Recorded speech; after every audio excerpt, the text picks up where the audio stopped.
तो मेरे भाई इस वीडियो को पूरा ज़रूर देखिएगा, क्योंकि इस वीडियो में पवन भैया का हम आपको वो रूप दिखाने वाले हैं जो वो किसी के सामने जाहिर नहीं करते।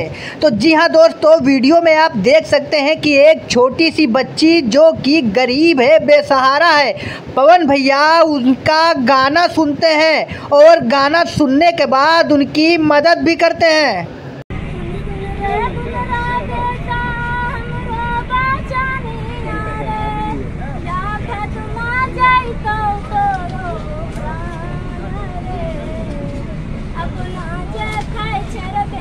भाई क्या हुआ, तुम लोग पीछे नहीं रुकते हो?